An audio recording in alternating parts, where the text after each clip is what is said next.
നമസ്കാരം. റാഫ്റ്റ് ഫുട്ബോളിലേക്ക് അവർക്കും സ്വാഗതം. നെയ്മർ ജൂനിയർ ഇല്ലാതെ കളിക്കാൻ ബ്രസീൽ ടീം പഠിക്കണം പറയുന്നത് അവരുടെ പുതിയ കോച്ച് ഡൊറിവാൾ ജൂനിയറാണ്.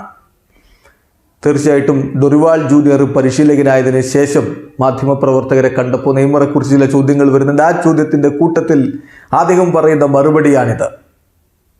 നെയ്മർ ഇല്ലാതെ അവർക്ക് കളിക്കേണ്ടതുണ്ട്. ശരിയാണ്. മാർച്ച് മാസത്തിൽ അവരുടെ ഫ്രണ്ട്ലി മത്സരങ്ങൾ ഇംഗ്ലണ്ടിനെതിരെയും സ്പെയിനിനെതിരെയുമാണ്. നെയ്മർ എന്തായാലും ഉണ്ടാവില്ല.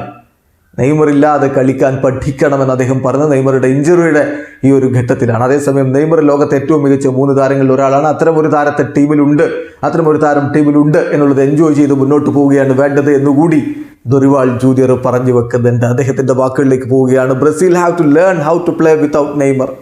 നെയ്മർ ഇല്ലാതെ എങ്ങനെ കളിക്കണം എന്നുള്ളത് ബ്രസീൽ പഠിക്കേണ്ടതുണ്ട്. കാരണം നെയ്മർ കറന്റ് ഇഞ്ചോർഡാണ്. പക്ഷേ നമ്മൾ റിയലൈസ് ചെയ്യേണ്ട ഒരു കാര്യം കൂടിയുണ്ട്. ലോകത്തെ ഏറ്റവും മികച്ച 3 താരങ്ങളിൽ ഒരാൾ ഇപ്പോൾ നമ്മുടെ ടീമിനോടൊപ്പം ഉണ്ട്.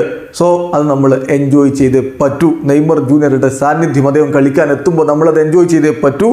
നെയ്മർ തീർച്ചയായിട്ടും ബ്രസീലിയൻ ദേശീയ ടീമിനെ സംബന്ധിച്ചിടത്തോളം വളരെ ഇമ്പോർട്ടൻ്റ് ആയിട്ടുള്ള പ്ലെയറാണ്. അദ്ദേഹം മികച്ച രൂപത്തിൽ റിക്കവറായി വരട്ടെ. സോ ഇപ്പോൾ ടോട്ടലി ഫോക്കസ്ഡ് ആണ് ആ കാര്യത്തിൽ എന്നുകൂടി ഡൊറിവാൾ ജൂനിയർ പറയുന്നു. ചുരുക്കത്തിൽ നെയ്മർ തിരികെ വരുമ്പോൾ അദ്ദേഹത്തിൻ്റെ സാന്നിധ്യം ടീമിന് വളരെ വലുതാണ്, വളരെ ഇമ്പോർട്ടൻ്റ് ആയിട്ടുള്ള പ്ലെയറാണ്. ലോകത്തെ ഏറ്റവും മികച്ച 3 താരങ്ങളിൽ ഒരാളാണ് നെയ്മർ ജൂനിയർ. അദ്ദേഹം ഉണ്ടാകുമ്പോൾ അതങ്ങനെ തന്നെയാണ്.